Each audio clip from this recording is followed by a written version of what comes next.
Vou contar da minha história. Meus pais sempre foram separados e tinha muita disputa para ficar com a guarda. Eu queria saber mais como que é, assim, para quais casos que tem social? É benefício, né, para menores? Que algum outro Ó, caso? A mãe, nossa, você tem que deixar o quarto arrumado, né? Então, a assistente social vai achar que eu não cuido direito de você.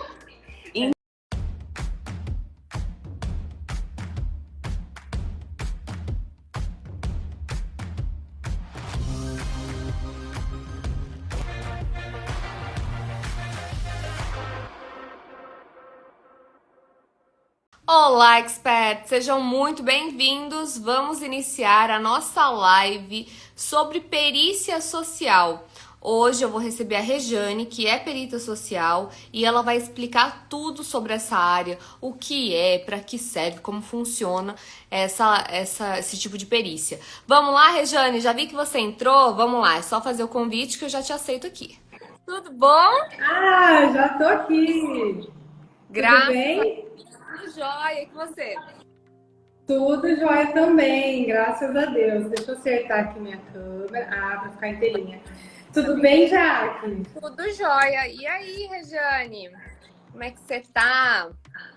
Muito bem, graças a Deus. Obrigada pelo convite. Uma honra estar aqui. Falei pro Gustavo que eu sou sua fã, te seguia já há um bom tempo.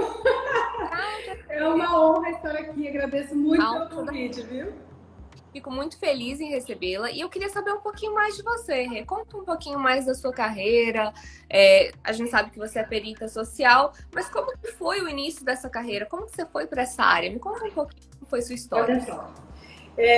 Eu sou Regiane Lujan, né? Me apresentar primeiro aqui. Boa noite a todos vocês. Eu sou assistente social e sou perita judicial há aproximadamente uns 5 anos. Depois que eu me formei em serviço social, eu não tinha ainda entrado no mercado de trabalho e eu não sabia da possibilidade que o assistente social também poderia ser perito. Então, quando eu descobri, eu fui estudar, fui pesquisar, fui saber a respeito e me cadastrei na Justiça Federal, no Juizado Especial Federal aqui da minha região. Então, foi onde eu comecei a fazer perícias sociais, especialmente para benefícios, né? Que a gente faz a perícia quando o direito é violado. Depois a gente vai chegar um pouquinho mais aprofundado nesse assunto. Mas eu comecei a fazer perícia para o Juizado Especial Federal, especialmente para benefício de prestação continuada e aposentadoria para pessoa com deficiência. Essas são as atuações que tem no Juizado Especial Federal. Mas também tem a possibilidade de atuação como perito na Justiça Estadual. Na Justiça Estadual, a gente faz na vara da infância, na vara da família, infância, juventude, a pessoa idosa, mulher em situação de violência. Então, é uma área muito grande onde o assistente social pode atuar como perito. Entendi. Eu já ouvi falar da área de assistência social para a área de família, né? Inclusive, vou contar da minha história. Meus pais sempre foram separados e tinha muita disputa para ficar com a guarda. Então, eu já recebi em casa, né? Eu lembro que eles não avisam, né? Eles aparecem de surpresa. Aviso. Avisa? Aviso. Eu sei que apareceu, assim, à noite. E minha mãe, quem são essas pessoas? E aí recebeu, aí ele foi lá, viu onde que eu ficava, qual era o meu quarto. E aí ele fez toda a vistoria da casa pra verificar como que era essa situação. Isso assim, há uns mais de 20 anos. 25 anos atrás. Era Bastante tempo, né? muito tempo. Era criancinha. Eu lembro que eu falei, quem são essas pessoas, né? E eram justamente os assistentes O sociais. assistente social pode, o psicólogo também faz nesse caso, especialmente quando envolve criança e adolescente, e aí a gente vai fazer ação de guarda, né, regulamentação de visitas ou alimentos. Nessa área, geralmente também tem psicólogo, mas o assistente social a gente vai também. Marcamos a visita aqui, eu debato muito isso aqui quando eu dou aula, quando eu falo com os meus alunos, quando eu falo sobre perícia. A residência da pessoa é um local privado, é particular, é privativo. A lei fala isso. Então, eu defendo, marco, ensino e temos livros e bibliografias do serviço social que precisa ser marcado, sim. É uma falta de ética você chegar na residência da pessoa naquele melhor horário para mim, enquanto perita. né? Eu vou lá 6 horas da tarde, ou eu vou 11h30 da manhã, porque para mim é um horário bom. Mas isso não é adequado, não é ético, não é legal, porque o horário bom para mim nem sempre é o horário bom para quem vai me receber. E então, pode dar viagem perdida, né?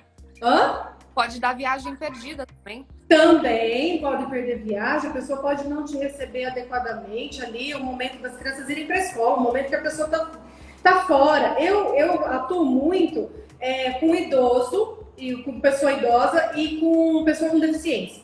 Então, essas pessoas geralmente têm muitos compromissos, assim, de médico, de fisioterapia, às vezes de banco, de vários compromissos, por conta também, não só da deficiência, por conta da idade, né?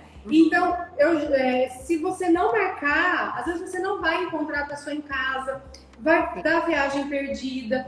Eu, por exemplo, a gente faz muita análise de documentos, né? Então, quando eu ligo para marcar essa perícia, eu já peço para separar os documentos que eu vou precisar avaliar, receitas médicas, as coisas que eles têm de despesas, né? Então, assim, eu já peço para deixar tudo separadinho. Isso já agiliza um monte a visita. Você já cria aquele vínculo com a pessoa com quem você vai entrevistar, com quem a gente vai fazer a visita domiciliar. Então, assim, precisa ser marcado sim, com antecedência, tem que ter respeito com a residência da pessoa, né? Não é uma situação invasiva, não é uma fiscalização policialesca ali que eu vou lá. Não é. Tem toda a técnica, tem toda a ética, né? O respeito. Sim, tem que ter. As pessoas me perguntam assim, mas tem que chegar de surpresa? Eu também, tem que um cartório, em alguma instituição, avisa antes, facilita, né? E se eles forjarem algo? Eu acho assim, você está imaginando o que pode acontecer, né? Então, se eles forjarem algo, concorda que é de responsabilidade deles, que vai recair sobre eles?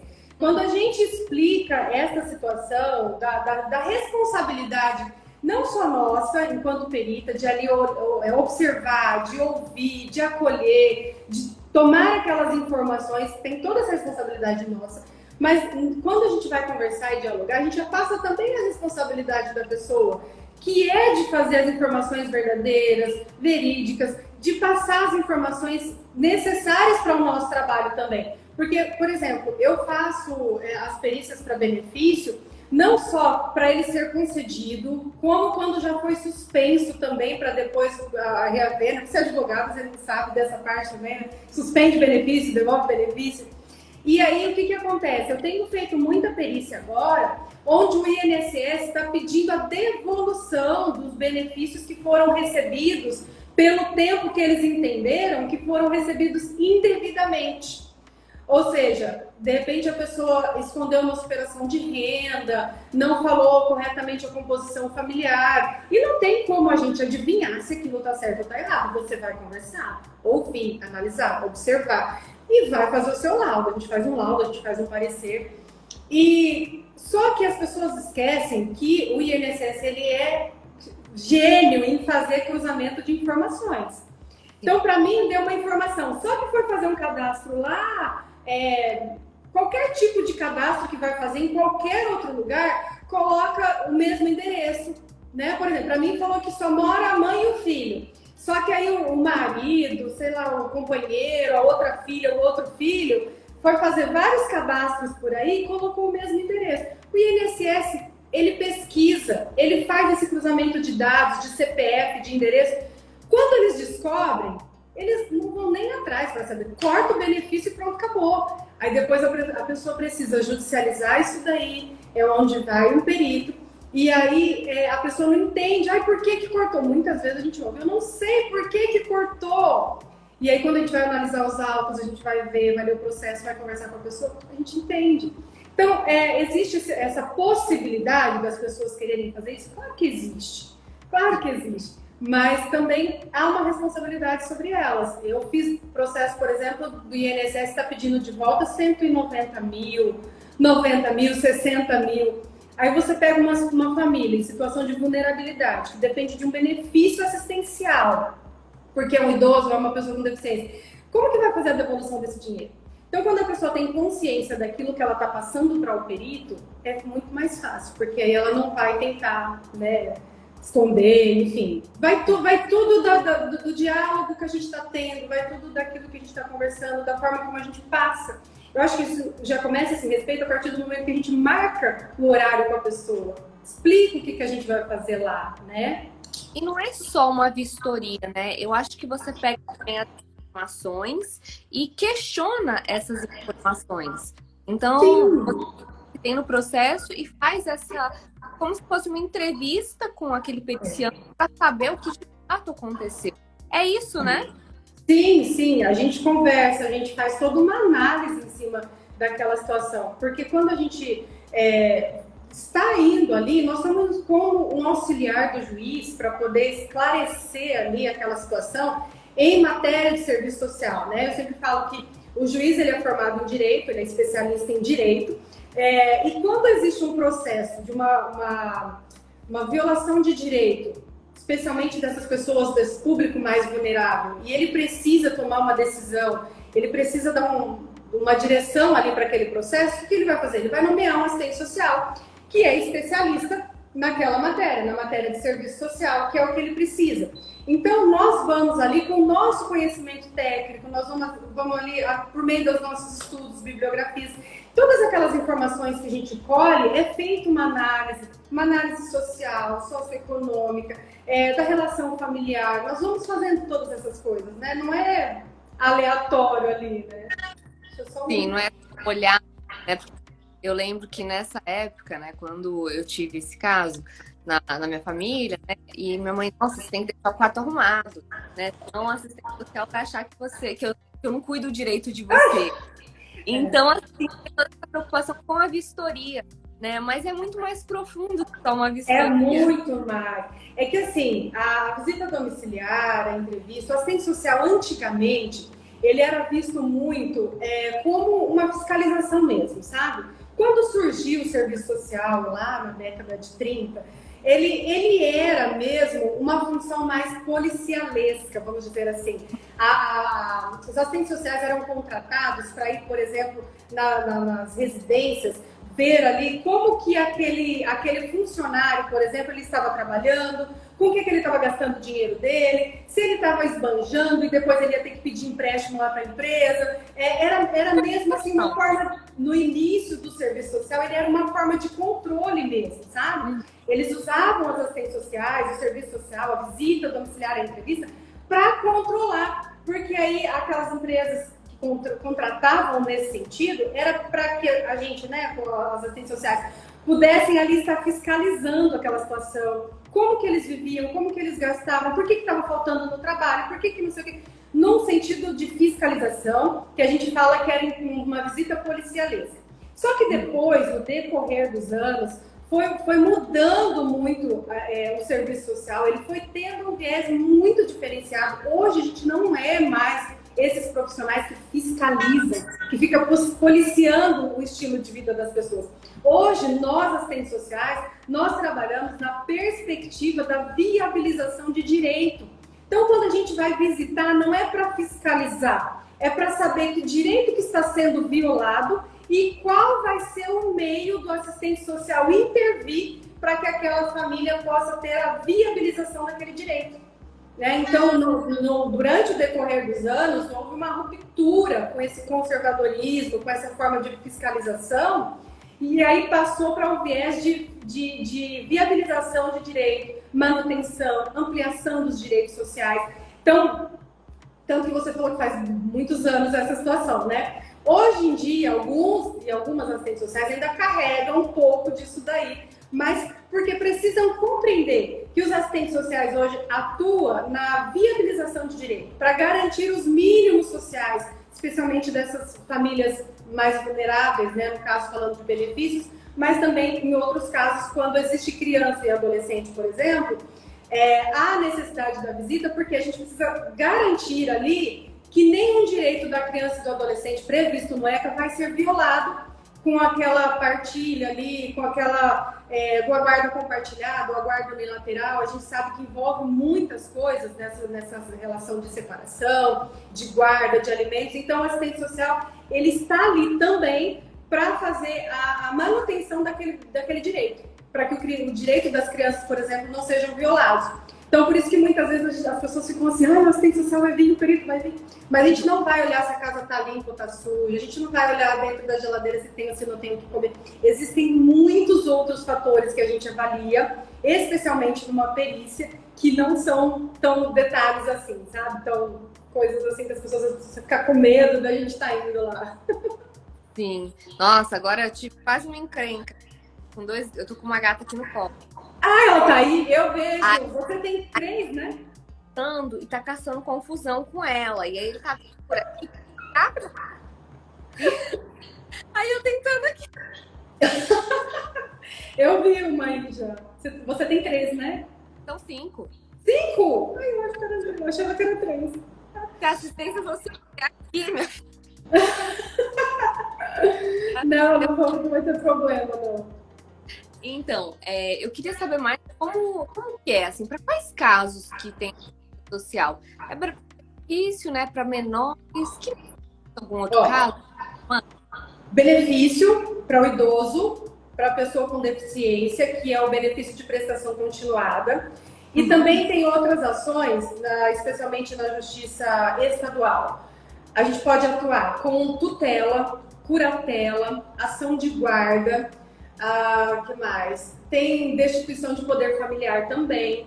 Tudo que envolve, todo processo que envolve criança e adolescente, pessoa idosa, mulher em situação de violência doméstica, pessoa com deficiência, todo esse público, quando existe algum tipo de processo, a atuação do assistente social para que haja manutenção dos direitos, para que eles não sejam, nenhum direito deles venha a ser violado.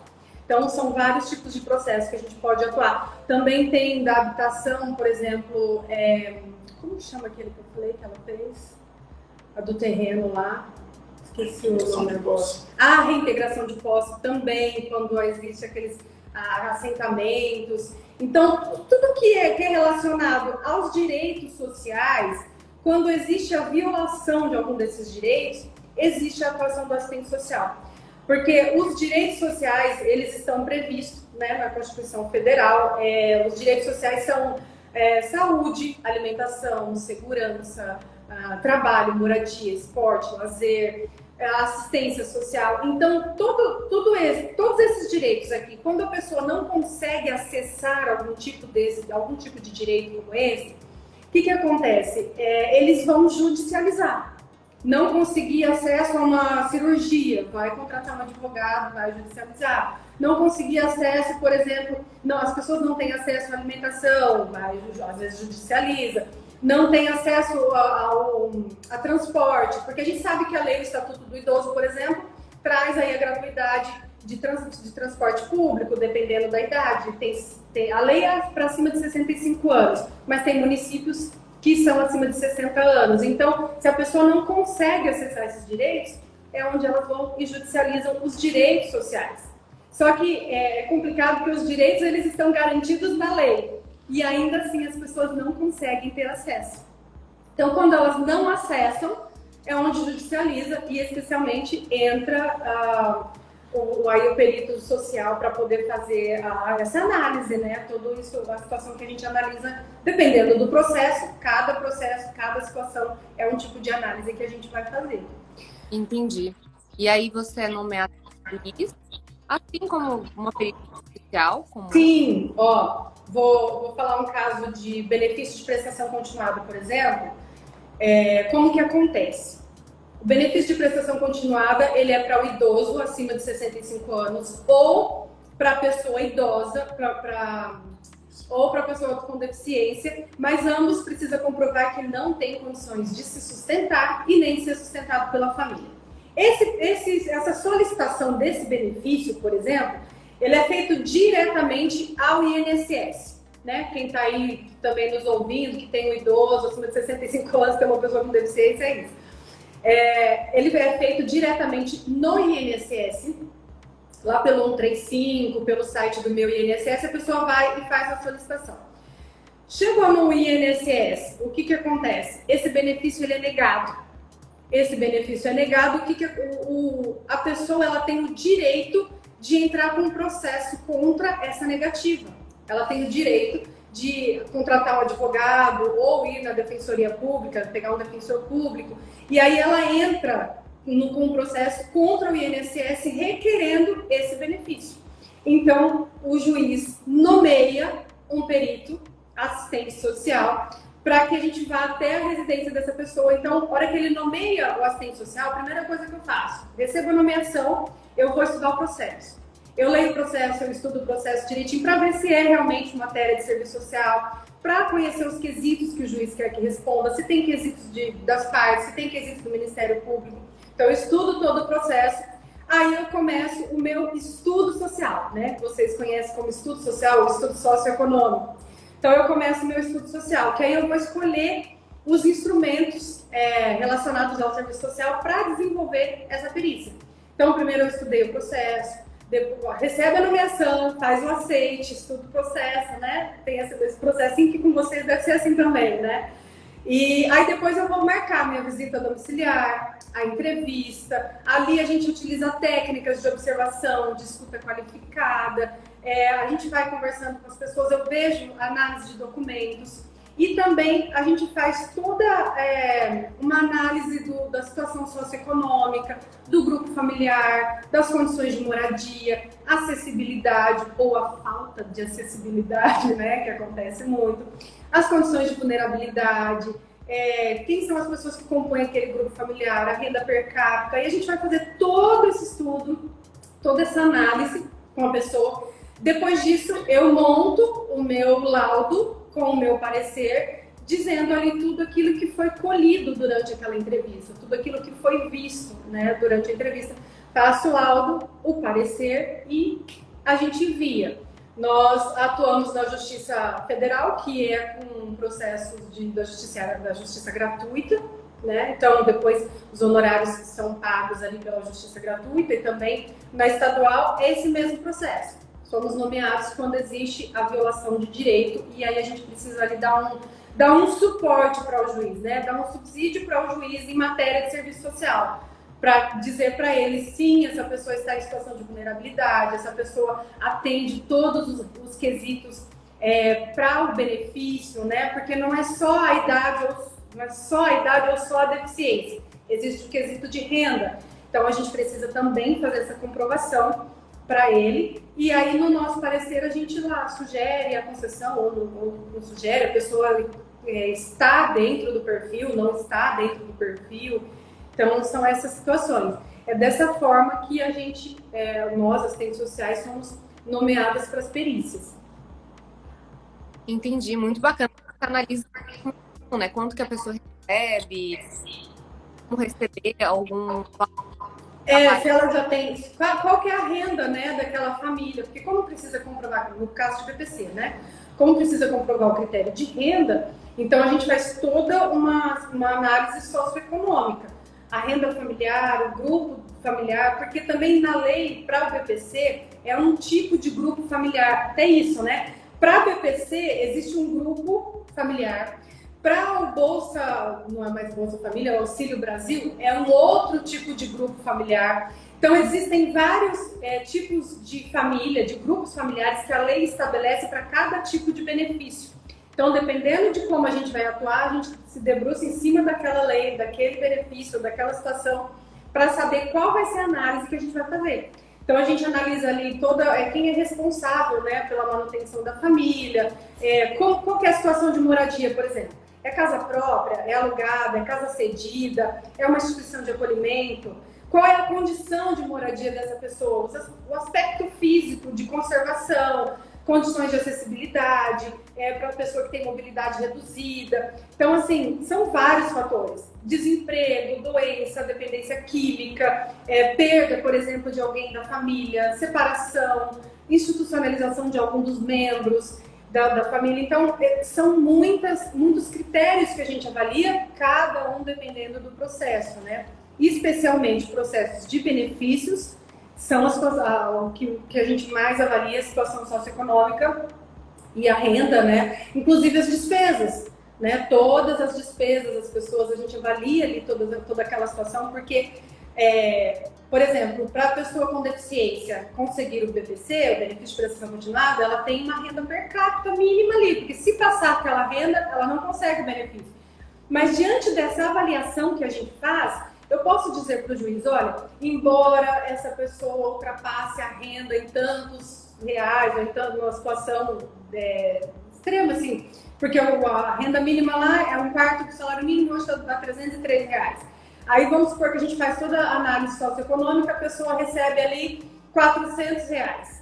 E aí então eu falo, coloco lá, olha, embora a renda ultrapasse, ela tem gastos com isso, com isso, com isso, com isso, com aquilo, então não é suficiente para ela se manter. Por isso a gente sugere a concessão do benefício e tal. Então existe essa possibilidade também. Fazendo uma análise bem feita da situação socioeconômica, a gente consegue até mostrar que aquilo que ela recebe, ainda que ultrapassa, não é suficiente para ela se manter, né? Então a gente faz também essas análises aí, por isso que precisa ser bem detalhada, com bastante cuidado, né? Bacana, então ele tá cortando para mim. Fala de novo, desculpa. Agora tá cortando? Porque o gasto, ele já é um senhorzinho meio, sei lá, ele tá meio atacado. Pode falar, não. E quer saber se, assim, geralmente o juiz pergunta se aquela pessoa faz jus àquele benefício ou se ela tem uma renda suficiente. Como que eles perguntam? Eles fazem vocês também verificarem se realmente a pessoa faz jus àquele benefício? Isso mesmo. O juiz manda já os quesitos dele, né? Ele pergunta, por exemplo, qual é o grupo familiar, o requerente. Tem o requerente que está requerendo o BPC. Então ele manda uma lista de perguntas lá. Ele quer saber com quem que o requerente mora, quem daquela família, quem são as pessoas daquela família que trabalha, quem que recebe o quê, que tipo de auxílio que eles têm, quais são os gastos que ele tem, se a residência é própria, se não é, se tem automóvel, se tem registro. Eles mandam uma lista enorme de quesitos para a gente poder responder. E a gente faz toda essa avaliação, a gente responde todos os quesitos dele e às vezes alguns que a gente acha pertinente também, porque na hora da entrevista ali você pode entender algumas situações, né? Então a gente faz também bastante perguntas relacionadas àquela situação. Por exemplo, eu fui fazer uma perícia uma vez para uma mulher. Quando eu cheguei na residência dela, ela tinha um balão de oxigênio na sala, um no quarto. E aí eu conversando com ela, fazendo toda ali a entrevista, vi que ela usava aquele respirador. Quando eu cheguei, por exemplo, no quarto dela, o quarto dela estava numa condição assim muito ruim, porque o quarto dela era divisa com banheiro, né? Parede meia com banheiro. Tinha muita infiltração, muita infiltração. Então o quarto estava todo embolorado e aquilo prejudicava a saúde dela. Tinha tudo para contribuir para prejudicar a saúde dela, não tinha nada ali que ajudava.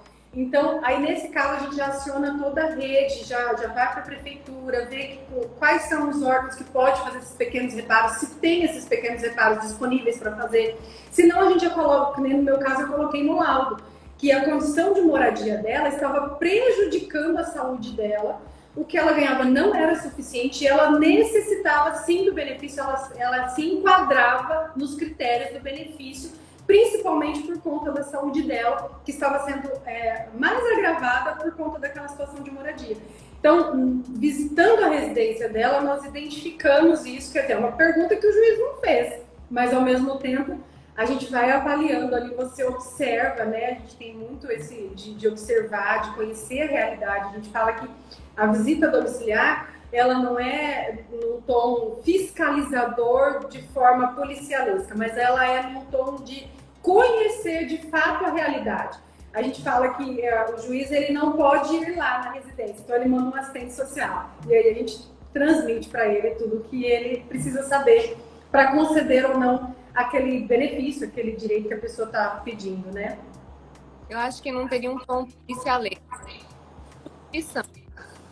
E trazer o bem-estar toda, porque nesse caso você tem a possibilidade de auxiliar, né, da prefeitura resolver aquele problema, aproveitou. Então, muito bacana, né? Sim, a gente tem essa autonomia, né? A gente fala que é um trabalho em rede. Por exemplo, teve um idoso que ele não conseguia se locomover para ir até a saúde. Ele tem problema de saúde, ele não conseguia ir e os agentes de saúde não estavam passando ali. Então, o que a gente faz? Aciona a rede da saúde. Olha, o senhor fulano de tal, assim, nesse endereço tal, foi visitar, a gente faz um relatório, né? Foi visitado em tal dia, a situação dele é essa e essa. Então, a gente solicita a visita de agente da saúde e tal. Então, o trabalho em rede, essa articulação em rede da saúde, educação, assistência, é o que faz com que os direitos sejam acessados por essas famílias. Porque esse idoso, por exemplo, ele tem direito de ter um acompanhamento médico, mas ele não conseguia ir. Então, o Estatuto da Pessoa Idosa traz esse direito que os agentes de saúde podem ir até a residência. Então, quando a gente vai fazer uma visita, a gente identifica quais são os direitos que estão violados, qual é a forma de acessar aquele direito, qual é a rede que a gente vai acionar, com quem que a gente vai falar, né? Então, a gente vai direcionando, vai fazendo os encaminhamentos, é uma rede mesmo, a gente vai costurando ali para poder a pessoa acessar aquele direito. Porque a nossa atuação, uma das atuações principais do assistente social é a viabilização de direito. É fazer com que a pessoa chegue até onde esse direito está sendo violado e ela precisa acessar esse direito, né? Uma das nossas principais atuações aí enquanto assistente social. Tem pergunta? Acho que tem. Eu vou dar uma olhada aqui nas perguntas. Ai, ai, ai.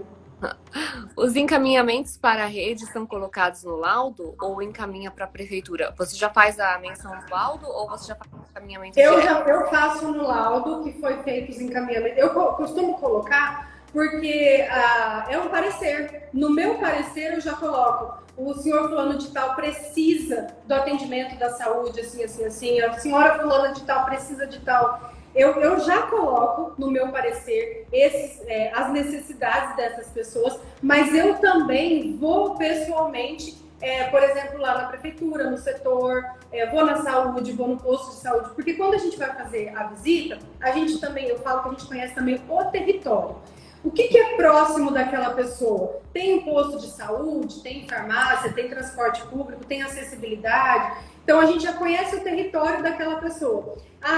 É referenciado por algum CRAS? Qual que é o CRAS mais próximo? A gente pode entrar em contato com esse CRAS, com esse CRES. Onde essa pessoa é referenciada? Com o posto de saúde mais próximo. Então, o assistente social ele tem essa autonomia para entrar em contato com a rede, para fazer essas solicitações e também pode ser colocado no laudo ali para que o juiz também já determine essas situações, caso seja necessário.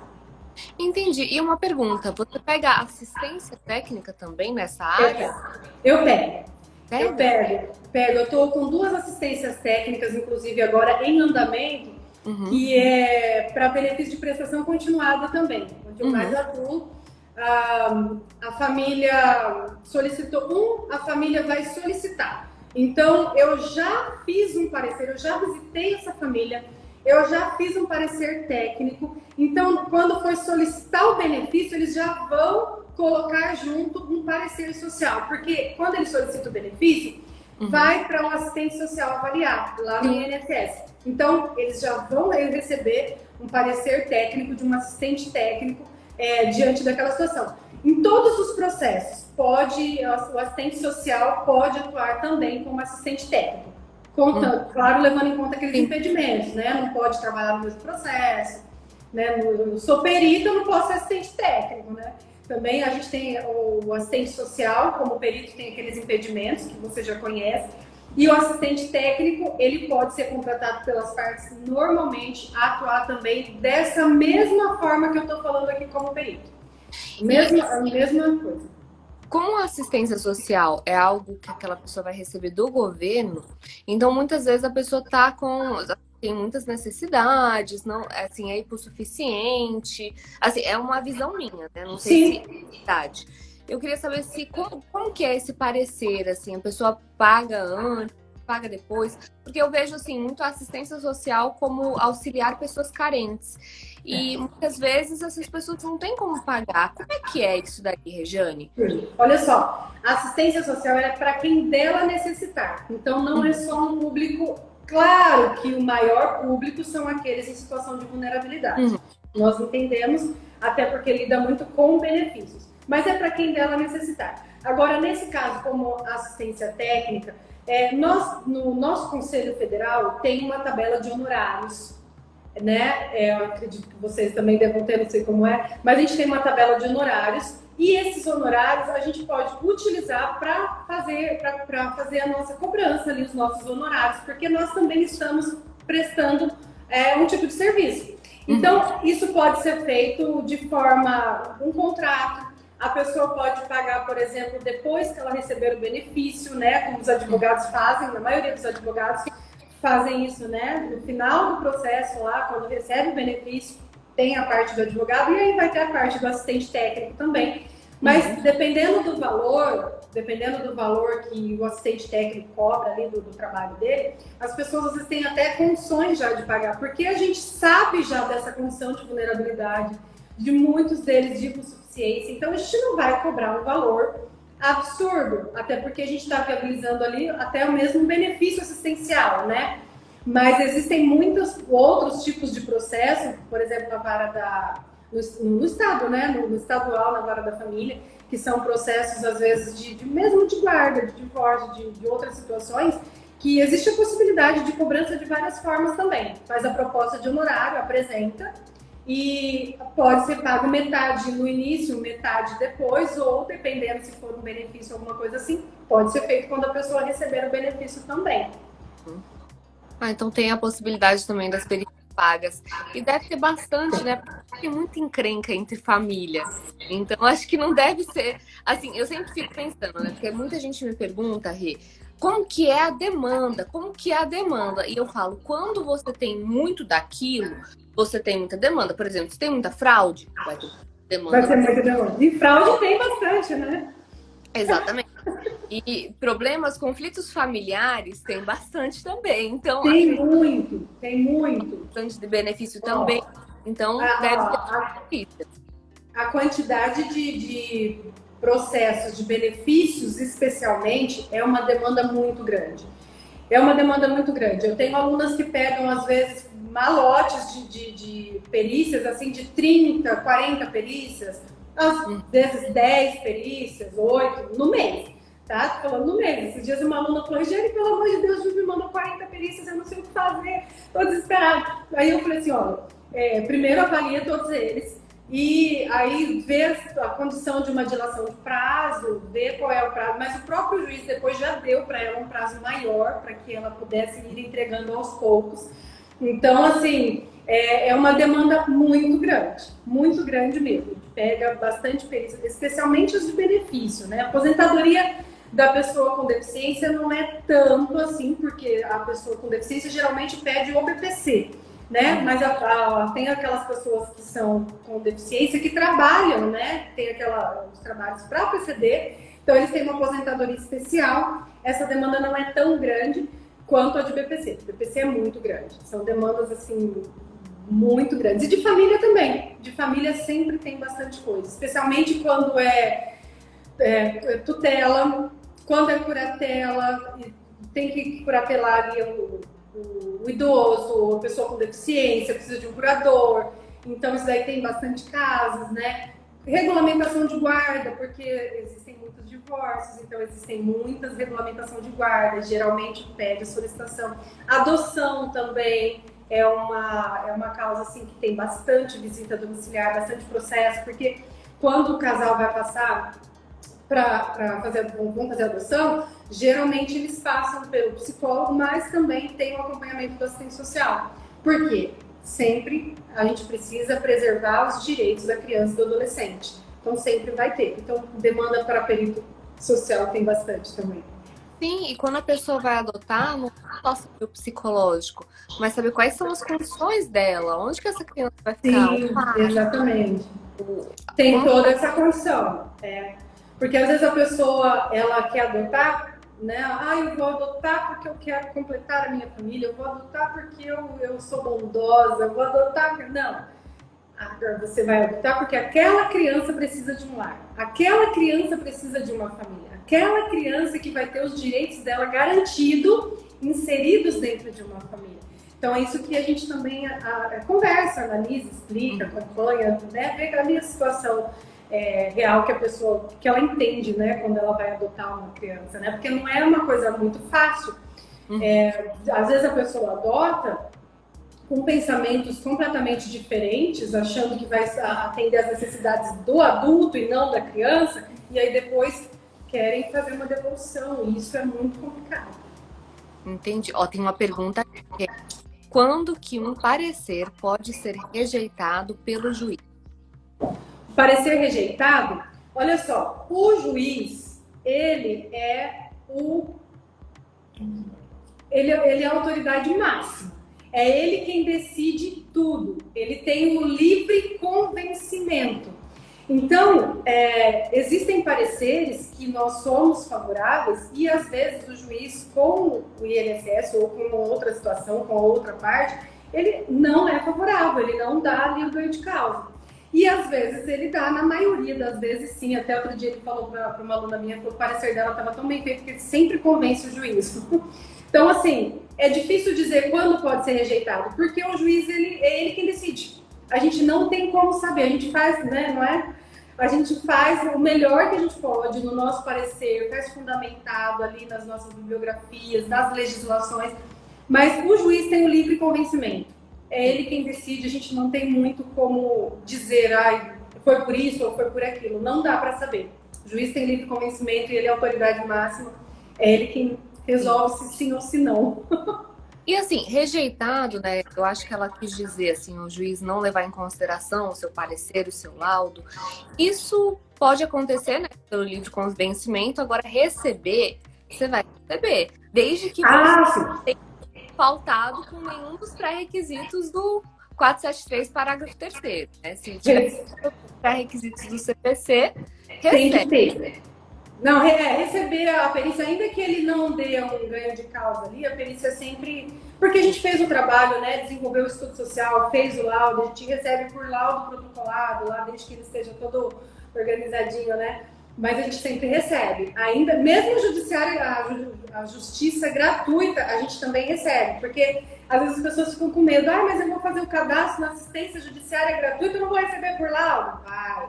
Vai receber por laudo sim, né? A justiça gratuita é para o requerente, é para a pessoa hipossuficiente, né? Não é para o perito. O perito vai receber pelo trabalho dele. Sim, exatamente. E recebe dentro da verba do tribunal, tudo certinho. Depende muito do tribunal, né, Rejane? Aí tem tribunais que pagam um pouco mais, outros que pagam um pouco menos, mas vai depender... Às vezes atrasa, às vezes paga mais rápido, tem tudo isso também. Mas assim, acho que todo trabalho tem ônus, né? Eu sempre costumo falar, gente, todo trabalho vai ter, então... Eu falo, às vezes as pessoas falam, mas vai demorar, não sei o que. Gente, mas uma pessoa que pega, por exemplo, ou então às vezes fala assim, mas a Justiça Federal paga muito pouco, a Justiça paga... Depende muito, porque o que acontece? Tem lugares que a perícia é 350, 400, 500, 600 reais. Mas tem lugar que é só 280. Mas se uma pessoa pega uma lote de 40 perícias, vamos combinar, né? Então, compensa. Eu falo, gente, e aí às vezes, mas demora para pagar. Só que quando você começa a fazer aquele giro de perícias, sempre você vai dar tempo para receber. Sempre vai dar. Quando isso se torna a sua profissão, você vai tendo continuidade. E aí, com essa continuidade, você vai sempre pingando. Então, sempre vai pingando ali, porque você vai gerando ali todo mês, vai fazendo. E às vezes acontece de vir eu lembro de um final de ano, eu tinha várias para receber, até viajei, aquele monte de perícia para receber, eu viajei.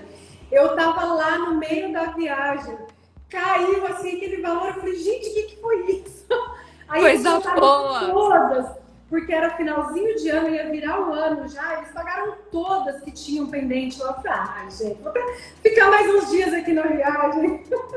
Aí a Rejane gritou assim, a cerveja por minha conta. Tá paga! Paga.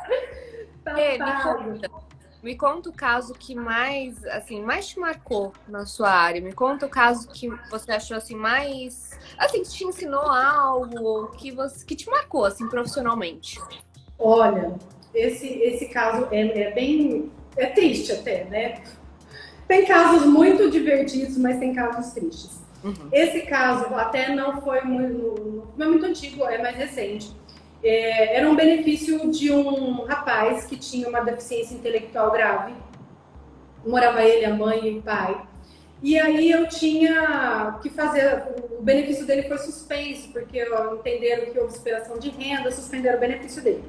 E aí eu tinha que fazer a perícia e eu não conseguia falar com a mãe dele, não conseguia falar com a mãe dele, eu não conseguia, e eu precisava ir, porque a gente tem prazos também, né? E como eu tinha uma perícia no mesmo quarteirão, na rua de trás, tinha uma perícia, e eu falei, gente, o rapaz mora ali, eu vou. Falei pra você que a gente não vai de surpresa, a gente sempre marca e tal. Mas, às vezes, acontece de impedimentos, a gente não conseguiu. O advogado não tinha o telefone da mulher, porque eu vou atrás de todo mundo para tentar marcar. Ligo para o advogado, peço o telefone, ligo na vara. Enfim, essa pessoa não tinha conseguido marcar. E eu tinha conseguido marcar uma que era vizinho ali, com uma rua de diferença. Fui lá, fiz a perícia na que eu consegui agendar, marquei certinho, falei, eu vou passar lá. Se eu ver que tem alguém, alguma coisa, eu vou me apresentar, converso com a mãe dele e marco para ir, ou se ela quiser, eu já faço na hora, né? Falei, mas eu vou fazer isso. Então eu passei lá na frente, tinha uma movimentação, tinha umas 2, 3 pessoas lá, eu falei, vou lá me apresentar. E aí, se a mulher tiver, eu explico a situação, que eu não consegui o telefone dela, não consegui marcar, que eu poderia marcar para voltar outro dia, enfim. Parei lá para conversar. Você não acredita que o pai do rapaz tinha acabado de falecer. Era época de pandemia, e aí ele estava internado, e o rapaz estava lá na hora, e eu cheguei, conversei com a irmã, eu falei, não vou nem entrar, não vou fazer essa entrevista agora, pelo amor de Deus, falei, eu vou embora, só me passa um número de telefone para eu marcar mais pra frente e tal. Nisso, a mãe do rapaz me viu, e aí queria saber quem eu era, porque como tinha acabado de acontecer o falecimento, chegando várias pessoas ali, ela queria saber quem eu era. E a moça falou, ela falou, mãe, mas a doutora, ela se chama de doutora, né? Não sou doutora não. Falou, a doutora vai voltar outro dia, tudo. Aí ela falou, não, ela não vai voltar outro dia, eu quero que ela entre agora. Ela vai entrar, eu quero conversar com ela agora, porque o benefício estava fazendo muita falta. Já fazia quase um ano que tinham cancelado o benefício do rapaz. E ela queria, porque queria. E eu fiquei assim no portão, eu falei, senhor, o que eu vou fazer agora? Falei, como numa condição dessa de falecimento, eu entrar para fazer perícia? Eu falei, não tem nem cabimento uma coisa dessa. Eu falei, não vou entrar.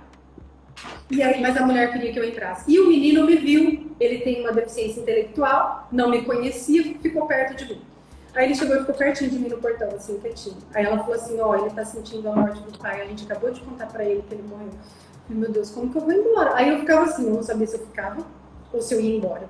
Eu falei, meu, e agora? Eu não sei o que fazer. Ela falou, ele tá assim, pertinho, porque ele tá sentindo. Eu falei, então eu vou deixar ele ficar pertinho de mim. Daí era na época de pandemia, mas a gente tava de máscara e tudo, ele tava sem. Aí ela ainda falou assim, não pode ficar perto dela, não pode ficar. Eu falei, pode deixar, deixa ele pertinho. Botou uma cadeira dele perto de mim. E aí eu peguei e entrei na varanda, porque tinha vários parentes lá, várias pessoas. Eu entrei na varanda para não ser indelicada de ir embora, mas também não ser indelicada de fazer a perícia. Fiquei ali na varanda, ali como se fosse família ali, né? Com as pessoas, o rapaz pertinho de mim ali. E aí ela pegou e falou assim, eu queria muito conversar um pouco com a senhora. Eu falei, tudo bem, vamos conversar. Então, naquele momento, eu só acolhi, ouvi tudo que ela tinha para falar. Ela contou toda a história, do casamento, que eles tinham 50 anos de casados, né? Então, assim, foi contar toda a história. E aí eu sentei ali, não mais como uma perita, mas como uma pessoa, com um ouvido. Aí eu ouvi tudo que ela falou, tudo que ela conversou. E o menino ficou o tempo todo, menino assim, já era um rapaz, já de mais idade, mas ficou o tempo todo ali pertinho de mim. E nisso tudo que aconteceu, eu acabei sabendo tudo que eu precisava saber para montar o meu laudo. Eu, sem fazer perguntas, sem interrogatório, sem nada. Uhum. Ela acabou contando toda a história, toda a vida. Ela estava muito triste, em alguns momentos ela chorava. E a vontade que eu tinha era ir lá e abraçar aquela mulher e ficar abraçada com ela ali. Mas era bem no meio da pandemia. A gente estava teve uma época que a gente ficou suspenso de fazer perícia. Depois o juiz liberou, mas com essas condições de máscara, de distanciamento e tal. Então eu respeitei esse momento, até porque o senhor de idade lá tinha acabado de falecer também em consequência da Covid. Então, esse momento, essa visita me marcou muito. Eu não precisei fazer uma entrevista, mas eu fui ali um ser humano que ouvi, que atendi, que acolhi, que fiquei próximo. Deixei aquele moço ficar ali perto. Ela falou assim, ó, ele tá aí quietinho, pertinho, assim, porque tipo, ele tava querendo contar que o pai havia falecido, sabe? Foi uma tristeza muito grande. E depois que eu cheguei, eu analisei toda aquela situação, fiz o meu laudo ali. Ainda bem, graças a Deus, que foi devolvido o benefício do rapaz.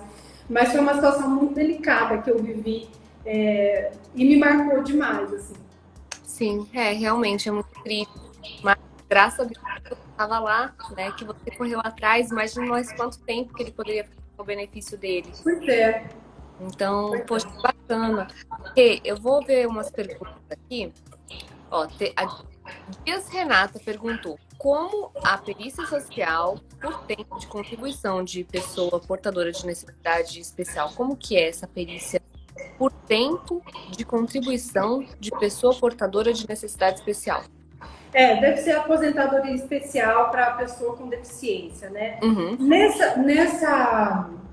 Nessa perícia, ela é um pouco mais delicada, é um pouco mais, não é difícil, mas ela é um pouco mais complexa de fazer, porque a gente precisa aplicar o IFBRA, é o Índice de Funcionalidade Brasileiro. São 48 itens que a gente avalia, 48 um por um, por exemplo. Se a pessoa consegue tomar banho sozinha, se ela precisa de auxílio, se ela... E tem pontuações. Por exemplo, você toma banho sozinho, precisa 5 pontuações. Toma sozinho, precisa de auxílio, só uma ajuda mais superficial, assim, não alguém que tenha que fazer tudo. Então, assim, se a pessoa consegue comer sozinho, se ela usa aparelho, qual que é a mobilidade dela. Então, assim, são 48 itens, a gente avalia um por um, depois a gente vai para uma tabela, um módulo FUSE também, que é uma outra aplicação que a gente faz. Então, mas é feito também sempre, a maioria das vezes, via judicial, porque quando pedem, aí eles negam e aí faz a judicialização e um perito, o assistente social, vai na residência para fazer essa visita e aplicar esse índice de funcionalidade brasileira. Bacana. Tem mais outras duas. Nesse caso, podemos realizar parecer socioeconômico? Tem como fazer esse parecer socioeconômico? Ó, o perito faz um laudo com parecer. O assistente técnico, ele faz um parecer social ou um parecer técnico. A gente não utiliza socioeconômico, nome de documento. A gente fala, vou fazer um estudo socioeconômico, mas nos nomes dos documentos, no sócio jurídico, é laudo e parecer. Laudo e parecer. Eu como assistente técnica, eu faço um parecer técnico. Mesma coisa também na grafa. Gente, lá, quando o juiz pede, parecer é quando o particular pede. É isso, não é? É isso. Exatamente. Pede particular, gente. Pede parecer é de particular. Laudo, você já pensa na lei, no juiz, no judiciário. Relatórios, assim, quando está no SUAS, por exemplo, no CRAS, no CREAS, quando o pessoal trabalha mais no SUAS, eles utilizam, às vezes, relatório socioeconômico. Mas no sócio jurídico a gente não utiliza esse termo, né? A minha cunhada trabalhava no CRAS. Eu nunca atuei no CRAS, não, mas a gente tem um pouco de ligação ali, um pouco de conhecimento. Ajudava bastante gente lá que queria benefício. Ela é assistente social também? Hã? Ela é assistente social também? Ou é psicóloga? Porque lá tem vários. Pedagoga, amor. Pedagoga. Pedagoga também. Tem vários profissionais que atuam. Até advogado também tem, né? Eu não lembrava, mas ela trabalhou no CRAS também. Mas uma pergunta, Rê. Quando a mãe está querendo um relatório de como está sendo atendido por aquela instituição, aí não entendi aqui. Acho que cortou a pergunta. Quando a mãe quer um relatório... Se for no CRAS ou no CREAS, é só fazer a solicitação, porque o técnico do CRAS, ele tem como dar esse documento, porque quando eu faço um relatório, eu estou falando da vida da pessoa, eu estou falando da situação familiar da pessoa, então a pessoa tem o direito de ter uma cópia desse relatório se ela quiser. Ela pode ler, ela pode pedir uma cópia, se for CRAS, CREAS, essas coisas, pode ter, tá? E no processo é só ela pedir para o advogado, quando a gente peticiona o laudo, o advogado tem como entrar e pegar o laudo para poder ler e acompanhar. E a derradeira, para a gente finalizar essa live maravilhosa, a Sandra perguntou: a criança com autismo tem direito ao benefício? Depende da renda familiar? Depende da renda. Eu já fiz várias perícias para criança com autismo. E o que acontece? É caracterizada uma pessoa com deficiência, ela tem o direito ao benefício desde que cumpra os requisitos também financeiros, né? Porque tem a renda familiar. Então, para o BPC, a renda familiar não pode ultrapassar um quarto de salário mínimo, que hoje é R$303. Então, aí na sua casa, você vai somar a renda de todo mundo, dividir pela quantidade de pessoas. Se ultrapassar R$303, essa criança ela não está dentro do critério de renda. Mas aí existe aquela situação que eu falei, que às vezes eu faço, dependendo se ultrapassar um pouquinho, lá no meu relatório, no meu laudo, no meu parecer eu coloco, embora ultrapasse, a pessoa tem gastos com isso, com aquilo, tá? Entendeu? Mas a criança com autismo pode ter o direito sim, desde que ela tenha o critério de renda também. São 2 critérios aí para atender. Entendi. Maravilha a nossa live. Vou finalizar aqui. Todo mundo, tô vendo que, ó, manteve bastante gente, há 46 pessoas. Quero saber, você que assistiu essa live, se você gostou dessa live, você vai dar um print, eu e a Rê sorrindo aqui, vamos nos arrumar, Rê, vamos sorrir. Tira um print e conta aí que você vai me marcar a Rejane, e você vai falar o que você mais gostou dessa live. Qual foi o insight que você teve dessa live? O que você aprendeu? O que você mais gostou daqui? Ó, vou até falar nosso Instagram, @peritatirote e @Rejane Lujan. L-A-N. Vai lá me seguir. Gente, já pode seguir a Rê, que ela ensina tudo sobre perícia social. Tudo sobre perícia social. Ensino, até fizeram algumas perguntas de grafo, mas hoje o objetivo é perícia social. Então eu não vou para a área de grafo, tá? Quem quiser a área de grafo tem no meu Instagram. Aliás, tem no meu Instagram, tem também no YouTube. Agora a gente tá falando só sobre perícia social. Fico muito feliz de aprender bastante. Obrigada. Daqui a pouco essa live vai estar no YouTube. Já dá o print. Quero saber o que você mais gostou. Sorrisão, Rê. Hora do print. Gente, comparecer. Legal. Obrigada, viu? Aqui, a Elis perguntou aqui seu Insta, Regiane Lujan. Lujan. Coloca aí nos comentários. Gente, muito obrigada. Obrigada. E até a próxima. Todos uma boa noite. Grande abraço e até a próxima. Tchau, tchau. Beijo, pessoal. Obrigada. Boa noite, viu? Se alguém tiver dúvida, vai pro meu direct. Pode seguir a Rejane. Abraço. Tchau, tchau.